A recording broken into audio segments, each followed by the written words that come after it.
রাসূল দেবে না, বলনি দেবে না ওমর, বলনি দেবে না হামজা তারিক, খালিদ বিজয়ী সমর।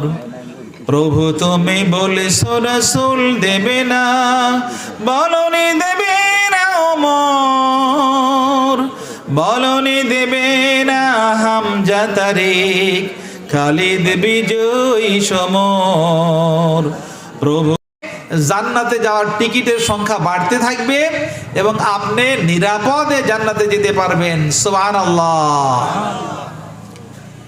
এই আলহামদুলিল্লাহর এত বরকত, এই বরকতের কারণে কিন্তু অনেক সময় আলহামদুলিল্লাহ না বলার কারণে কোন নবীকে আল্লাহ রাব্বুল আলামিন একটু অপমানিত করেছেন। এরকম কি কাহিনী আপনারা জানেন?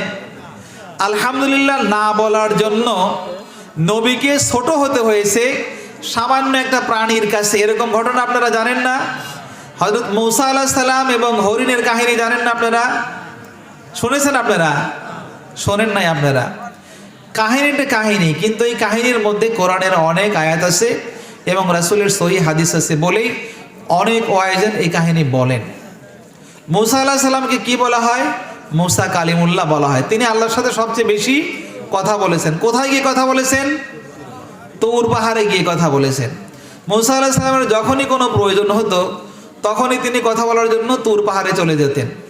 তো মূসা আলাইহিস সালাম তুর পাহাড়ে যাচ্ছেন কথা বলার জন্য, একদল হরিণ মূসা আলাইহিস সালামের রাস্তা বন্ধ করে দিলেন। মূসা আলাইহিস সালাম জোরে করে গলায় কাশি দিচ্ছেন যে মানুষের কাশির শব্দ শুনে হরিণগুলি পালিয়ে যাবে, দূর হয়ে যাবে। না, হরিণ যাচ্ছে না, রাস্তার উপরে আগ বাড়িয়ে আরো দাঁড়িয়ে গেল। মূসা আলাইহিস সালাম বলতেছে তোমরা কিসের জন্য দাঁড়ালে? তো হরিণের জবান আল্লাহ খুলে দিল। খুলে দেওয়ার পরে হরিণগুলি সব জানালো আসসালামু আলাইকা ইয়া মূসা কালিমুল্লাহ। হরিণগুলি বলতেছে যে হে মূসা কালিমুল্লাহ, তোমাকে আমরা সকলেই সালাম জানালাম। সুবহানাল্লাহ বলবেন না? সুবহানাল্লাহ বলতেছেন কেন? হরিণের জবান আল্লাহ খুলে দিল মানুষের মতো কথা বলার জন্য। সুবহানাল্লাহ বলবো না তাহলে? সুবহানাল্লাহ। মূসা কোনো কথা বললো না, বলতেছে আরে আমি যাব আল্লাহর কাছে, আমার তারা আছে, তোমাদের কি দাবি সেগুলি তোমরা পেশ করো, তাড়াতাড়ি বলো।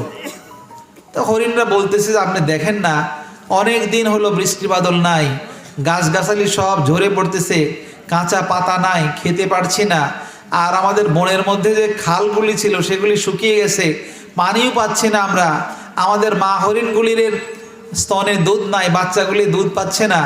আপনি আল্লাহর কাছে গিয়ে বলেন যে আল্লাহ যেন আমাদের একটা বৃষ্টির ব্যবস্থা করে দেয় এবং কবে বৃষ্টি হবে এ বিষয়ে যেন আল্লাহ একটা দিন ধার্য করে দেয়। তো মূসা আলাইহিস সালাম বলল এইটা একটা কথা হলো, আমি আল্লাহর কাছে যাব আর আল্লাহর কাছে এই ছোট্ট একটা দাবি পেশ করবো, আল্লাহ দিয়ে দেবে, চিন্তা করো না, আমি যাওয়ার পথেই তোমাদেরকে বলে দেবো যে কবে বৃষ্টি হবে। মূসা আলাইহিস সালাম কি বললো না? দুইটা ভুল করলো। একটা হলো এইটাই, সালামের জবাব দিল না। হরিণের বাচ্চাগুলি, হরিণের শাবকগুলি যখন সালাম দিল, তার মূসা আলাইহিস সালাম শুড রিয়েলাইজ ইট, তার বোঝা উচিত ছিল যে প্রাণীগুলির মুখ দিয়ে আল্লাহ সালাম বের করে দিলেন, নিশ্চয়ই কোনো কারণ আছে। মূসা আলাইহিস সালাম কিন্তু সালামের জবাব দিলেন না, ওয়ালাইকুম আসসালাম বললেন না, আরো বললেন না, কি বললেন না? ইনশা আল্লাহ বললেন না, যে আল্লাহ যদি চাহে তাহলে আমি তোমাদের জন্য বৃষ্টি দিতে পারবো, এই কথা কিন্তু বললেন না। মূসা আলাইহিস সালাম তুর পাহাড়ে গেলেন। আল্লাহ কি বললেন? যে আল্লাহ প্রথম কথা হলো এই যে ওই যে বন্য প্রাণীরা বৃষ্টি চাইলো, কবে আপনি বৃষ্টি দিবেন সে কথাটা বলেন। তো আল্লাহ বলতেছে মূসা বৃষ্টি হবে, তবে 100 বছর পরে বৃষ্টি হবে। কতদিন পরে? 100 বছর পরে। মূসা আলাইহিস সালাম কি বলে আসছিল? বলে আসছিল যে এটা কোনো ব্যাপার হলো, বৃষ্টি চাইবে, আমি তো আল্লাহকে গিয়ে বললে আল্লাহর সাথে সাথে বৃষ্টি দিয়ে দেবে, এটা একটা ব্যাপার হলো নাকি? এটা কোনো ব্যাপারই হলো না। মূসা আলাইহিস সালাম ইনশাআল্লাহ বললো না, আল্লাহ ওখানে একটু বাড়ি দিয়ে দিল। কি দিয়ে দিল? বাড়ি মারিয়ে দিল। বললো না বৃষ্টি হবে, তবে 100 বছরের মধ্যে না, 100 বছরের পরে গিয়ে বৃষ্টি হবে। মূসা আলাইহিস সালাম মাথা নিচু করে বলে আল্লাহ একটা কথা বললে বনের প্রাণী, জঙ্গলের প্রাণী, সব গাছপালা সব কিছু ঝরে পড়তেছে, প্রাণীগুলো মারা যাচ্ছে, আর তুমি 100 বছর পরে বৃষ্টি দিবে, এইটা একটা কথা বললে। আল্লাহ বলে, হ্যাঁ মুসা, এটাই আমার কথা, এটা ফাইনাল কথা, যাও সকলকে গিয়ে বলো। মুসা আলাইহিস সালাম মাথা নিচু করে আসে আর বলতেছে, আল্লাহ অপমান তো একটা হলামই, তো তোমার কাছে আবারও ফরিয়াদ করি, সেকেন্ড টাইম যেন আমি আর অপবাদ না হই।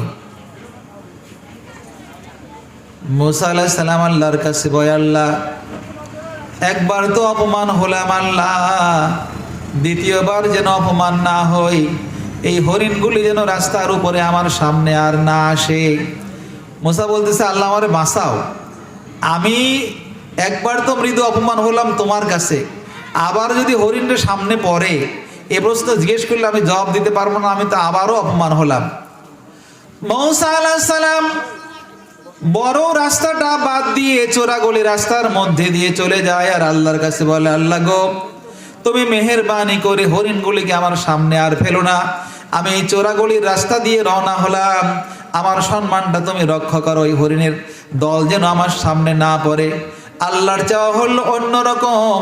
আল্লাহ মুসাকে বলবে, তোমার শিক্ষার কিছুটা বাকি আছে, তুমি সালামের জবাব দাও নাই আর ইনশাআল্লাহ বলো নাই, তোমাকে তো এটা শিখতে হবে। ওই চোরাগলির রাস্তা দিয়ে হরিণের বাচ্চাগুলি, হরিণগুলি রাস্তার সামনে গিয়ে দাঁড়িয়ে থাকে। মৌসা অনেক দূর থেকে দেখতে থাকে, দেখেই যখন হরিণগুলিকে সামনে পায়, মৌসা মাথা নত করে আল্লাহর কাছে বলে, আল্লাহ চূড়ান্ত অপমান আমি নবী হিসাবে আমাকে করলা, তোমার কি একটু অন্তরের মধ্যে রাখলো না, দয়া মায়া হলো না? তুমি কি আমার জন্য কোনো করুণা করলে না? হরিণের বাচ্চাগুলি আমার সামনে এসে পড়লো, আমাকে তো আবার প্রশ্ন জিজ্ঞেস করবে, আমি জবাব দিতে পারবো না, আমি ওদের কাছে ছোট হয়ে যাব, তোমার নবুয়তের শান কমে যাবে, নবী হিসেবে আমার মান কমে যাবে। মুসা আলাইহিস সালাম আল্লাহ বলতেছে, আল্লাহ এর কেমন কাজ করলে? আবার সেই হরিণ এবং হরিণের বাচ্চাগুলি সামনে, আমার চোরাগলির রাস্তা দিয়ে আমি রওনা দিচ্ছি, সামনে এসে পড়লো। তো হরিণের শাবকগুলি এবং হরিণটা জিজ্ঞেস করতেছে, মুসা আল্লাহ কি বললো? জবাব দিল, তুমি তো বৃষ্টির কথা বলেছিলে যে এটা কোনো ব্যাপার না, ব্যাপারে আমি মুহূর্তের মধ্যে বৃষ্টি নিয়ে এসে দেবো। তা আল্লাহ কি বললো? মুসা বললো দিছে, এই হরিণের দল শোনো, আমারই মন খারাপ, তোমরা শুনলে তো আরো মন খারাপ করবে না করে। আল্লাহ তো একটা কথা বলছি, মুসা আপনি বলেন না। না শুনো না, এগুলি শোনা যাবে না, বলাও যাবে না। আমি নিজেই খুব মর্মাহত, আমার নিজেরই অন্তরের মধ্যে এত আঘাত পাইছি, আমি নিজেই বলতে চাচ্ছি না, তোমরা এগুলো শুনতে চায় না। হরিণের বাচ্চাগুলি বলে, মুসা তুমি বলো, আমার আল্লাহ কি জবাব দিয়েছে তুমি বলো। মুসা আলাইহিস সালাম তখন বলে, আল্লাহ বলল বৃষ্টি হবে, তবে 100 বছরের মধ্যে হবে না। সংবাদ শোনার সাথে সাথে হরিণ এবং হরিণের শাবকরা সকলেই জোরে বলে উঠলো, আলহামদুলিল্লাহ। কি বলে উঠলো? আলহামদুলিল্লাহ। মুসা আলাইহিস সালাম কয়, বেকুবের দল দেখো কয় কি, বেয়াকুবের দল দেখো কি কয়, 100 বছরের মধ্যে বৃষ্টি হবে না, এর মধ্যে তুই মরবি, তোর বাপ মরবে, তোর মা মরবে, তোর দাদা মরবে, তোর দাদি মরবে, তোর 14 গোষ্ঠী মরে সাফ হয়ে যাবে, দুনিয়ায় তোর কোনো বংশই থাকবে না, তাও তুই শুনে আলহামদুলিল্লাহ বললি। তোদের বুঝে আসে না যে কি বললে তোরা আলহামদুলিল্লাহ বললি। হরিণের দলগুলি, আমাদের প্রধান বক্তা আমাদের জুবাইর আহমেদ তাশরিফ ভাই এসেছেন, অল্পক্ষণের মধ্যে তিনি আসবেন, আমিও সংক্ষিপ্ত কথা শেষ করছি। তো মূল কথাটা হলো এটাই যে তখন ওরা সকলে আলহামদুলিল্লাহ বলল। আলহামদুলিল্লাহ বলার পরে মুসা আলাইহিস সালাম আকাশের দিকে তাকায়, আকাশের সংক্ষিপ্ত করছি, আকাশের দিকে তাকিয়ে দেখে যে আকাশে প্রচণ্ড মেঘ।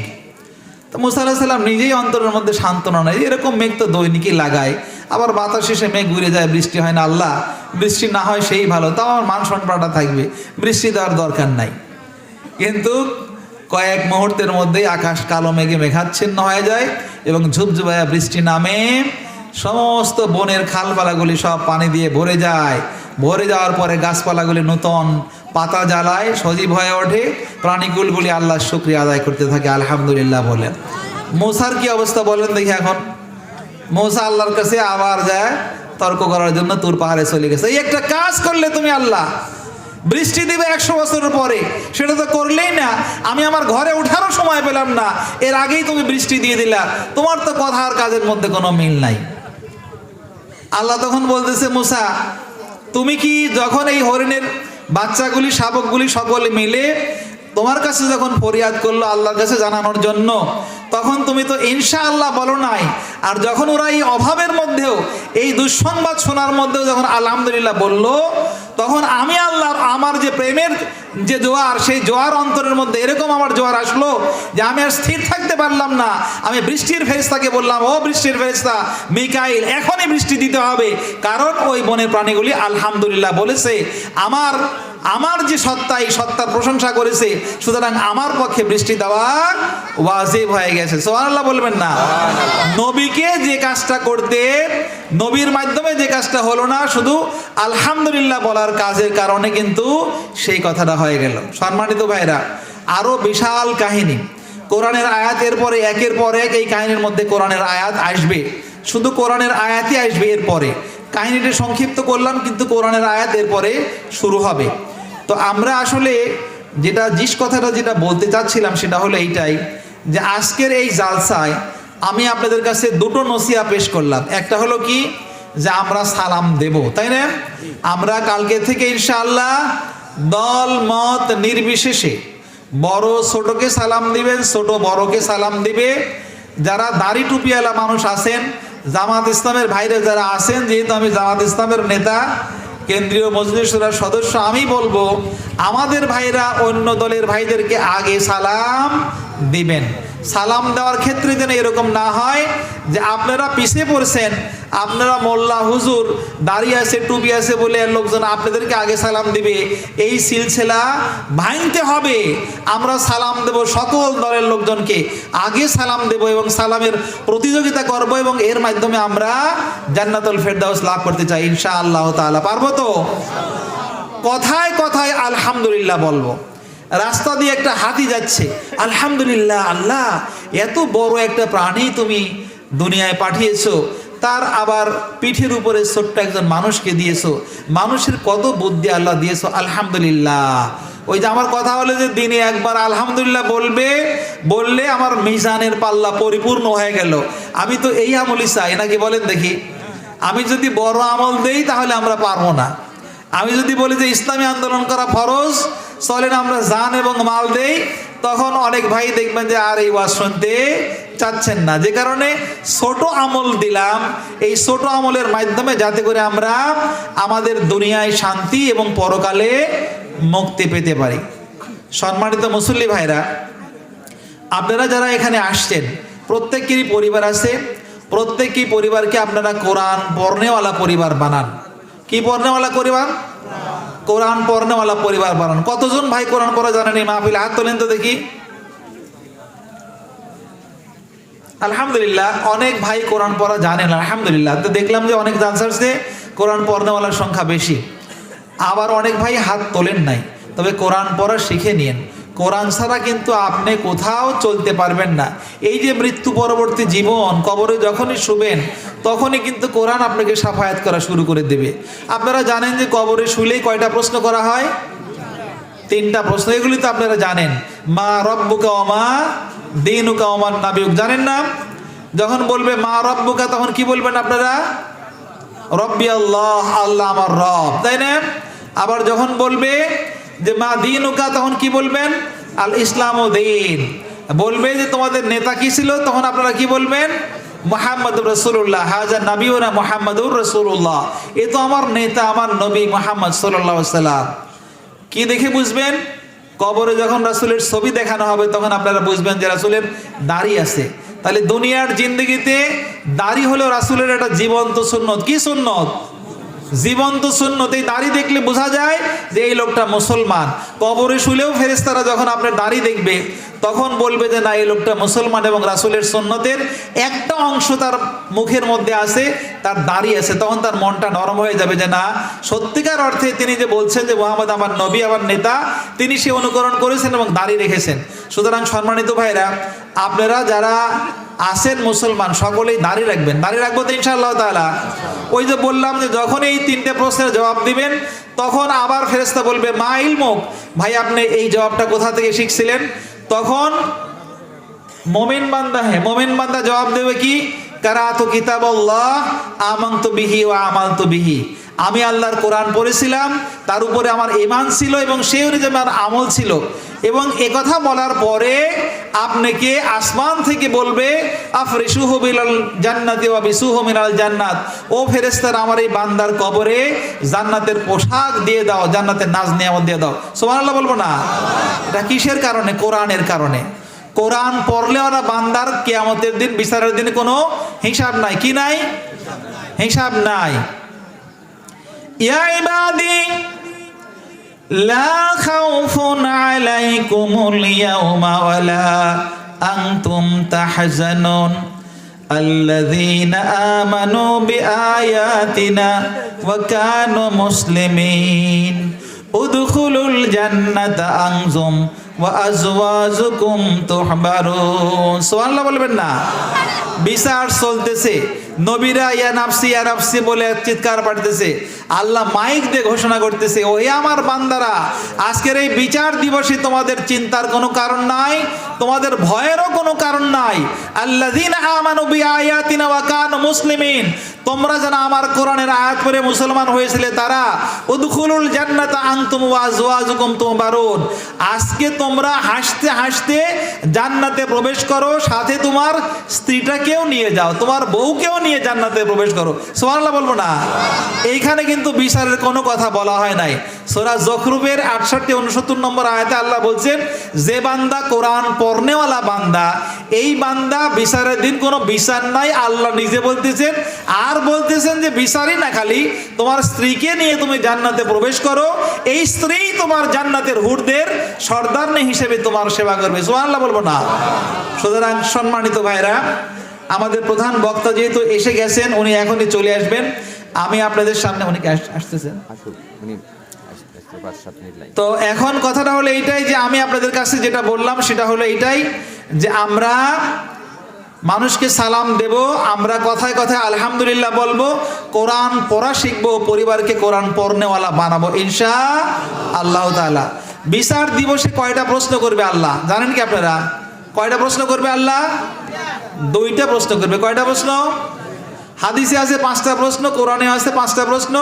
মোক্ষম প্রশ্ন হলো 2টা, তোমরা নামাজ পড়েছো কিনা, তোমরা গরিব মানুষকে খাওয়াইছো কিনা, এই দুইটাই। ইয়াতাসালুনা আনিল মুজরিমিনা মা সালাকাকুম ফি সাকার ক্বালু লাম নাকু মিনাল মুসাল্লিনা ওয়া লাম নাকু নুতইমুল মিসকিন। সূরা মুদাসসিরের 42-43 নম্বর আয়াত। জাহান্নামীদেরকে জিজ্ঞাসা করা হবে, ও জাহান্নামীরা, তোমরা জাহান্নামে যাচ্ছ কেন? জাহান্নামীরা তখন জবাব দেবে, আমরা, আল্লাহ প্রশ্ন করেছিল 2টা, তোমরা মুসল্লি ছিলে কিনা, তোমরা নামাজ পড়েছো কিনা। আমরা বললাম যে আমরা নামাজ পড়ি নাই, মুসল্লি ছিলাম না, আর গরিব মানুষকে খাওয়ানোর, বড় লোক করার কোনো চিন্তা আমাদের মধ্যে ছিল না।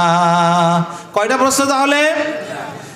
2টা প্রশ্ন হলো মোক্ষম, আরো 2টা প্রশ্ন আছে, কিন্তু এই 2টাই হলো আসল, যে তোমরা নামাজ পড়েছিলে কিনা দুনিয়ার জীবনে, আর গরিব মানুষকে বড় লোক করার কোনো চিন্তা তোমাদের ছিল না কিনা, তোমরা গরিবকে খাওয়ানোর চিন্তা ছিল কিনা। গরিবকে খাওয়ানোর চিন্তা মানেই দৈনিক আমি গরিব মানুষকে খাওয়াবো, এটা কিন্তু না। আসিন কামা আহসান আল্লাহ, আল্লাহ তোমাকে বড় লোক বানিয়েছেন যেভাবে, তোমার দায়িত্ব হলো এইটাই, তোমার সমাজে কোনো গরিব থাকতে পারবে না, এই চিন্তা তোমার ছিল কিনা, এই চিন্তা তোমার ছিল কিনা। বড় লোকদের জন্য কিন্তু এটা কঠিন প্রশ্ন, গরিব লোকদের জন্য এটা প্রশ্ন। গরিব ভাইয়েরা যারা আছেন তারাও কিন্তু এ থেকে মাপ পান নাই। একে অপরকে সাহায্য করার জন্য গরিবের উপরও ইনফাক কিন্তু ফরজ করে দেওয়া হয়েছে। আল্লাহ রাব্বুল আলামিন বলেন, ওয়াসারিউ ইলা মাগফিরাতিম মির রাব্বিকুম ওয়াল জান্নাত আরদুহাস সামাওয়াতু ওয়াল আরদ উইদ্দাত লিল মুত্তাকিন আল্লাযীনা ইউনফিকুনা ফিস সাররাই ওয়াদ দাররা। আল্লাহ বলতেছেন দৌড়াও আল্লাহর ক্ষমার দিকে, আর দৌড়িয়ে জান্নাতে প্রবেশ করো, যে জান্নাত এবং আসমান এবং জমিনের সমান, যেটা মুত্তাকিদের জন্য তৈরি করা হয়েছে। মুত্তাকি কারা? যারা ধনী ধনীর মতো, গরিব গরিবের মতো মানুষের জন্য আল্লাহ রাস্তায় খরচ করে। সুতরাং গরিব ভাইরা আপনারা মনে করবেন যে আমরা মাপ পেয়ে গেলাম, তা না। দৈনিকে কিছু কিছু করে টাকা, 5টা 10টা করে টাকা আপনারা অপর গরিব ভাইয়ের কল্যাণে নিয়ে যাবেন। এক হালি কলার দামও তো এখন 20 টাকা হয়ে গেছে। অন্ততপক্ষে 2টে কলা কিনে নিয়ে যদি আর এক গরিব মানুষকে দেন, তাহলে এই আয়াতের হক আদায় হলো এবং জান্নাতে যাওয়ার ক্ষেত্র তৈরি হয়ে গেল। সুবহানাল্লাহ বলবো না? এতে একে অপরের সম্পর্ক বাড়লো এবং জান্নাতের টিকিট কনফার্ম হয়ে গেল। সুবহানাল্লাহ। সুতরাং আমি যেটা বললাম সেটা হলো এটাই যে আমরা সালাম দেব, আলহামদুলিল্লাহ বলবো, কোরআন পড়া শিখবো, আমরা নামাজে গাফিলত করব না, আজান দেওয়ার সাথে সাথে আমরা নামাজ আদায় করতে যাব। আমাদের মাথায় একটা চিন্তা থাকবে যে সমাজ থেকে আমরা গরিবানা দূর করব ইনশাআল্লাহ তাআলা। স্বাধীনতার 53 বছর পরে বাংলাদেশে গরিব দূর হয় নাই। গরিব কি দূর হয়েছে বলেন? গরিব দূর হয়েছে বলেন? 1,60,00,000 পরিবার এখনো দারিদ্র সীমার নিচে বাস করে, যারা 2 বেলা ভাত পায় না। এমন তো হওয়ার কথা ছিল না। আমি আমার নিজের জন্য 15 বছরে 28 লক্ষ কোটি টাকা পাচার করে বিদেশে দিয়ে দিলাম আমার গরিব মানুষকে কল্যাণ করার জন্য। আমার তো মাথায় কোনো চিন্তা ছিল না। ছিল কি বলেন দেখি? বাংলাদেশে 1,60,00,000 পরিবার আছে, দরিদ্র পরিবার। প্রত্যেক পরিবারে যদি 5,000 করে টাকা ফ্যামিলি কার্ড করে দেওয়া হয়, তাহলে মাসে লাগে কত টাকা? 8,000 কোটি টাকা। কত টাকা লাগে? 8,000 কোটি টাকা। টাকা দেব কোত্থেকে? আপনার টাকায় আমি দেব আমার মাথার বুদ্ধি দিয়ে। আপনারা যে জিনিসপত্র কেনেন, খান, এই যে সাবান কেনেন, তেল কেনেন, চাউল কেনেন, ডাউল কেনেন, সব কিছুর সাথে ভ্যাট আছে না? আপনারা চেনেন তো, ভ্যাট আছে না? ভ্যাট দিতে হয় কিনা বলেন? ভ্যাট দিতে হয় কিনা? ভ্যাট বাংলাদেশের মানুষ প্রত্যেক মাসে মাসে ভ্যাটের টাকা সরকার তোলে হলো 30,000 কোটি টাকা। কত টাকা? 30,000 কোটি টাকা। আবার বলেন কত টাকা? 30,000 কোটি টাকা। তাহলে আপনার টাকা 30,000 কোটি টাকা থেকে যদি আমি এই মাসে মাসে 5,000 টাকা করে আপনি দেই ফ্যামিলি কার্ডে, তাহলে আমার টাকা লাগে হলো 8,000 কোটি টাকা মাত্র। তাহলে আপনাকে যদি আমি প্রতি মাসে 5,000 টাকা করে দেই, আপনি চলতে পারবেন না ভাই? এ দায়িত্ব কার? রাষ্ট্রের দায়িত্ব না? খলিফা ওমর রাদিয়াল্লাহু তাআলার কাহিনী শোনেন। রাতের বেলা নিজের মাথায় আটা এবং ময়দা নিয়ে বাড়ি বাড়ি গেছেন যে ভাই খাবার আছে কিনা, খাবার আছে কিনা, খাবার আছে কিনা। খাবার দিয়ে এসছে। সেই তো মুসলমান জাতির, তারা ছিল হলো খলিফা, তো ওরকম শাসনই তো থাকা দরকার। আমাদের দায়িত্ব হলো কি, রাষ্ট্র ক্ষমতায় যারা যাবে তারা জনগণের কল্যাণের জন্য এই কাজগুলি করবে। তাহলে আমি 1,60,00,000 পরিবারকে গরিবানা হারা থেকে আমি বাঁচাতে পারলাম যদি আমি 5,000 করে টাকা দিই। এটা কিন্তু আপনাদের টাকা। মাত্র 8,000 কোটি টাকায় 1,60,00,000 লোক মধ্যম শ্রেণীর লোক হয়ে গেল, যাদের খাওয়ার কোনো অভাব থাকলো না। বাংলাদেশের সম্পদ কারা জানেন? যুবক ছেলেরা হলো বাংলাদেশের সম্পদ। এই যে 5ই আগস্ট, জুলাই আর আগস্টে বিপ্লব সফল করলো কারা? কারা সফল করলো? যুবকরা করলো। উপরে ইচ্ছা ছিল কার? আল্লাহ সুবহানাহু ওয়া তাআলার। এই যুবক শ্রেণীর মানুষকে ধ্বংস করে দেওয়ার জন্য বাইরের চারপাশে যে রাষ্ট্রটা আমাদের আছে, তারা এক বিশাল ফাঁদ পেতে দিয়েছে। একটু আগে আমার সভাপতি সাহেব বলতেছিলেন যে ছেলেরা নেশার কবলে পড়ে গিয়েছে। 15 থেকে আরম্ভ করে 29 বছর বয়সের যুবকের সংখ্যা বাংলাদেশে কত? 5 কোটি। এর 1 কোটি যুবক প্রত্যেক দিন নেশা করে। কত যুবক নেশা করে? জোরে বলেন, কত যুবক? 1 কোটি যুবক প্রত্যেক দিন নেশা করে। প্রত্যেক দিন একজন যুবক গড়ে 200 টাকার নেশা খায়। যে গাঁজা খায় ও 30 টাকা খায়, আর যে আইস খায় ও 2,000 টাকা খায়। ইয়াবা ফেন্সিডিল খেলে 1,000 টাকা করে খায়। তাহলে গড়ে 200 টাকা করে নেশা কেনে 1 কোটি যুবক। দিনে কত টাকার নেশা বিক্রি হয় বাংলাদেশে? 200 কোটি টাকার নেশা বিক্রি হয় দিনে বাংলাদেশে। মাসে কত টাকা? 6,000 কোটি টাকার নেশা। বছরে কত টাকা? 72,000 কোটি টাকার নেশা। নেশা তো আকাশ দিয়ে উড়ে আসে না ভাই, বর্ডার থেকে কেউ কেউ নিয়ে আসে। যারা নিয়ে আসে ওরা ইনকাম করে 10,000 কোটি টাকা। শুধুমাত্র নেশার কারণে বাংলাদেশ ক্ষতিগ্রস্ত হয় 82,000 কোটি টাকা। কত টাকা? 82,000 কোটি টাকা। আপনারা বলেন তো, যারা নেশা খায় তারা কি ইনকাম করে? না, তারা চুরি করে, ডাকাতি করে, রাহাজানি করে, ছিনতাই করে, নানা রকমের কাজ করে। তাদের টার্গেট হলো একটাই, 200 টাকা চাই নেশা কেনার জন্য। তাহলে এই 1 কোটি যুবক ইনকাম থেকে মাহরুম হচ্ছে। জাতি ইনকাম পাচ্ছে না মাসে 30,000 কোটি টাকা, বছরে 3,06,000 কোটি টাকা। শুধুমাত্র নেশার কারণে বাংলাদেশ ক্ষতিগ্রস্ত হচ্ছে 5,50,000 কোটি টাকা। আমাদের জাতীয় বাজেট হলো 9,92,000 কোটি টাকা। অর্থাৎ বাজেটের 12 আনা যায় চলে শুধু নেশার পিছনে। এগুলি আমাদের শত্রু রাষ্ট্র বাংলাদেশের মধ্যে ঢুকায় দিচ্ছে যুব সমাজকে ধ্বংস করার জন্য। আমাদেরকে সজাগ হতে হবে। নেশা যেহেতু আল্লাহ নিষেধ করেছেন, আল্লাহ হারাম করেছেন, আল্লাহ যেহেতু বলেছেন এগুলো কবিরা গুনাহ, এগুলি থেকে আমরা বিরত থাকবো ইনশাআল্লাহ তাআলা। আল্লাহ রাব্বুল আলামিন কোরআনে কারিমে বলেন, ইয়াসআলুনাকা আনিল খামরি ওয়াল মাইসির, লোকেরা আপনাকে প্রশ্ন করে হে রাসূল, মদ এবং জুয়া সম্পর্কে আপনার ধারণা কি? আল্লাহ বললেন কুল ফীহিমা ইসমান কাবীরা, আল্লাহ বললেন যে দুটোই হলো কবিরা গুনাহ। অন্যত্র বলা হয়েছে এগুলি হারাম ঘোষণা করা হলো। মুসলমানের সন্তান হয়ে আমরা যেন কেউ নেশার কাছে না যাই, এটা গার্জিয়ান হিসেবে আপনাদের সকলের দায়িত্ব। এবং এভাবে আমরা যদি বাংলাদেশটাকে 2 বছর যদি সেভ করতে পারি, তাহলে ইনশাআল্লাহ তাআলা 2 বছরের মধ্যে বাংলাদেশ কানাডা হয়ে যাবে, বাংলাদেশ আমেরিকা হয়ে যাবে ইনশাআল্লাহ তাআলা। এটা আমরা করতে পারবো। বর্ডারে আমাদের আইন শৃঙ্খলা রক্ষাকারী বাহিনীর যে সমস্ত দেশপ্রেমিক ভাইরা আছে, তাদেরকে ডিপ্লয় করে বলে দেব যে বর্ডারে সকল কিছুই আসবে না শুধু নেশা। 2 বছর যদি বর্ডারটা নেশা চেক করতে পারি, বাংলাদেশ কানাডা হতে মাত্র 2 বছর সময় লাগবে। আপনারা সকলেই এদিকে খেয়াল রাখবেন যাতে ওই নেশাদার দ্রব্য বাংলাদেশে না ঢুকতে পারে, এবং আপনাদের এই বাজারেও যেন কেউ নেশাখোর না থাকে। থাকলে পারে তাদেরকে আদর দিয়ে, স্নেহ দিয়ে, মায়া দিয়ে, মমতা দিয়ে বাসার মধ্যে ধরে রেখে অপশনাল পার্কেনিল ট্যাবলেট সকালে বিকেলে খাওয়াই দিবেন। 1 মাস দেখবেন যে ভালো হয়ে গেছে। এটুকু কি করলাম? ডাক্তারি করলাম। ডাক্তারি কিসের জন্য করলাম?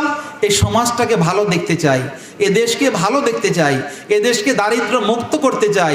না হলে পারে তো আমাকে আল্লাহর কাছে জবাবদিহি করতে পারে, ও ডাক্তার বাসিদ তুমি তো বিষয়গুলি জানতে, মানুষকে কেন জানাও নাই? এই জানানোর দায়িত্ববোধ থেকে আপনাদের সকলকে বললাম, সকলেই চোখ কান খোলা রাখেন। একটি বিপ্লব হয়ে গেছে, আমরা বাংলাদেশকে একটি আধুনিক মুসলিম রাষ্ট্র করতে চাই। এ কারণে আমরা খেয়াল রাখবো যাতে আমাদের সন্তানগুলি ওই পথে না যায়। খেয়াল রাখবো তো ইনশাআল্লাহ ইনশাআল্লাহ তাআলা। সম্মানিত ভাইরা, বড় লোক হয়ে কোনো লাভ নাই। টাকা পয়সা ইনকাম করে কবরে গিয়ে কোনো লাভ আছে বলেন দেখি?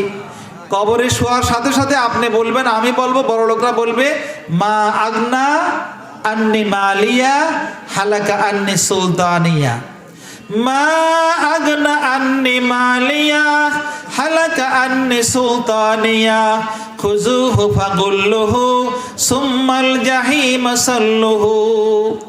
বড় লোকরা কবে, হায় আল্লাহ, টাকা পয়সা এত কামাই করলাম দুনিয়াতে, কোনো লাভ তো হলো না। আমার বাদশাহী, আমার এমপিগিরি, আমার ডাক্তারি, আমার ব্যারিস্টারি, আমার ওকালতি, আমার বড় বড় নামদারি পেশা সব তো ধ্বংস হয়ে গেল। আবার ওই ফেরেশতারা কি বলে? গলায় রশি লাগা আর জাহান্নামের দিকে ফেলে দে। ইউরাফুল মুসলিমুনা বিসীমাহুম ফায়ুখাযু বিন-নাওয়াসি ওয়াল আকদাম, পায়ের নলা ধরে, মাথার চুল ধরে, স্ট্যাংদোলা করে জাহান্নামে ফেলে দেওয়া হবে এই সমস্ত অপরাধীদেরকে, যারা দুনিয়ায় টাকা নিয়ে মানুষের কল্যাণ করে না, যারা দুনিয়ায় টাকা জমায় গরিব মানুষের চিন্তা করে না, যারা দুনিয়ায় টাকা জমায় ব্যাংকে জমা রাখে, গরিবের কোনো চিন্তা করে না, গরিব মানুষকে বড়লোক করার কোনো চিন্তা করে না। আল্লাযীনা ইয়াকনিজুনা আয-যাহাবা ওয়াল ফিদ্দাতা ওয়া লা ইউনফিকুনা ফি সাবিলিল্লাহ ফাবাশশিরহুম বিআযাবিন আলীম। হে রাসূল, যারা টাকা পয়সা সোনা রূপা জমায় ব্যাংকে রাখে আর আল্লাহর রাস্তায় মানুষের জন্য খরচ না করে, আপনি তাদেরকে কঠিন আযাবের দুঃসংবাদ দেন। সম্মানিত ভাইরা, ওয়াজের এটাই হলো জিস পয়েন্ট। এটা নতুন বাংলাদেশ গড়বার জন্য, বাংলাদেশের গরিব মানুষের কল্যাণের জন্য আমরা নিয়োজিত থাকবো ইনশাআল্লাহ তাআলা। আমাদের সকল মেধা, আমাদের শ্রম, আমাদের অর্থ সব কিছু দিয়ে আমরা চেষ্টা করব আমাদের গরিব মুসলমান ভাইরা যেন আমাদের সমকক্ষ হতে পারে, অন্তত পক্ষে এখন ভালো ঘরে থাকতে পারে, ঘরের মধ্যে যাতে একটা ফ্যান থাকে, বিছানা থাকে, ছেলেমেয়েরা যাতে কোরআন শিখতে পারে, এবং তারা যারা মাদ্রাসার শিক্ষায় শিক্ষিত হয়ে কোরআনের জ্ঞানী হোক, তারপরে ডাক্তার হোক, ইঞ্জিনিয়ার হোক, বড় বড় বিদ্বান হোক, শিক্ষিত হোক, কোনো রকম কোনো আপত্তি নাই। তবে প্রথম হলো সন্তানকে আপনার কোরআন শিক্ষা দিতে হবে, না হলে ওই সন্তান কিন্তু আদালতে আখেরাতে আপনার বিরুদ্ধে দাঁড়িয়ে যাবে, বলবে যে না, আমার পিতা তো আমাকে কোরআন শিক্ষা দেয় নাই। সম্মানিত ভাইরা, আমি আপনাদের কাছে করজোরে অনুরোধ করছি যে নাসিয়ার মধ্যে আমরা 5টা নসিহত করে ফেললাম। আমরা মানুষকে দেখা মাত্র সালাম দেব, সুখে দুঃখে আমরা আলহামদুলিল্লাহ বলবো, আমরা পরিবারের সদস্যদেরকে কোরআন শিক্ষা দেব, আমরা গরিব মানুষের কল্যাণ করার চেষ্টা করবো ইনশাআল্লাহ তাআলা। 5 মিনিট সময় আছে, আমরা ছোট্ট একটু ইসলামী সঙ্গীত গাই, যেখানে আমরা ওমরের শাসন চেয়েছি যাতে করে গরিব মানুষ কল্যাণের দিকে চলে আসে, সেই একটা ছোট্ট একটু গজল কই। হ্যাঁ, ঠিক আছে। ডাক্তার মানুষ, তারপরে গজল কই, যদি ভুল ভ্রান্তি হয় মাফ করে দিয়েন।